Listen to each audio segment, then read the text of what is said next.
Chilli fish বানানোর জন্য প্রথমে আমি এরকম মাছগুলোকে ছোট ছোট করে কেটে এরকম সাইজের করে কেটে আমরা একটা ব্যাটার তৈরি করে এটাকে ভেজে নিয়েছি।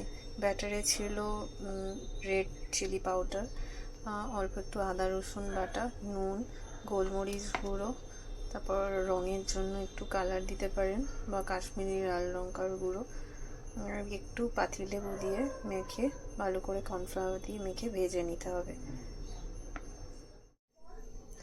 এরকম করে ডুমু ডুমু করে কেটে আমি ক্যাপসিকাম আর পেঁয়াজ আমি করে নিয়েছি, কেটে নিয়েছি। আর এর সাথে আমি আদা রসুনের ছোট ছোট করে কুচি আর লঙ্কার কুচি করে রেখেছি।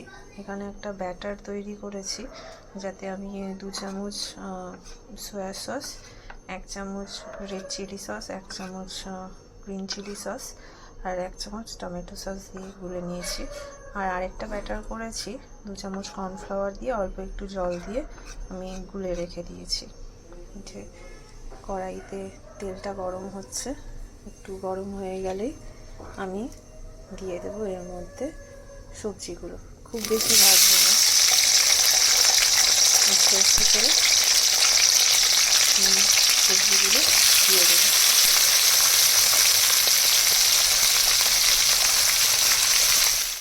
দেখুন সব সবজিগুলো দিয়ে দিয়েছি যেগুলো কেটে রেখেছি। আর এই যে ছোট্ট ছোট্ট করে কেটে রাখা আদা রসুনের কুচি, সেগুলো দেখা যাচ্ছে, এটা দিয়ে দিয়েছি। তারপরে হালকা করে যে সসের গোলাটা দিয়েছিলাম সেটা আমি দিয়ে দিয়েছি। খুব হালকা ভাজবো, ভেজে একটু বাদে আমি যে কর্নফ্লাওয়ারের ব্যাটারটা ছিল জলে গলা, সেটা দিয়ে দেবো।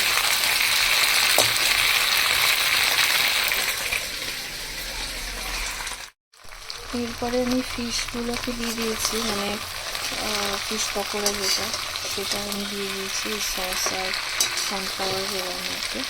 এবার হালকা করে নেড়ে একটু জল দিয়ে দেবো। এরপরে দেখুন জল দিয়ে দিয়েছি, জল দিয়ে একটু ফুটিয়েছি। এই আমাদের চিলি ফিশ প্রায় রেডি, জাস্ট সার্ভ করার অপেক্ষা।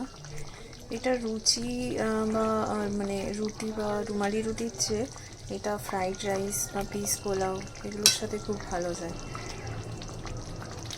দেখুন রেডি হয়ে গেছে আমাদের চিলি ফিশ।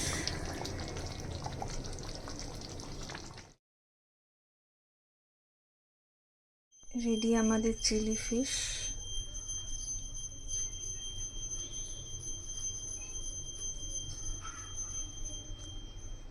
দেখুন পুরো দোকানের মতো খেতে হবে, খুব স্বাদ, মানে খুব সহজেই কয়েকটা উপকরণের মাধ্যমে আপনি দোকানের মতো চিলি ফিশ বানিয়ে নিতে পারেন।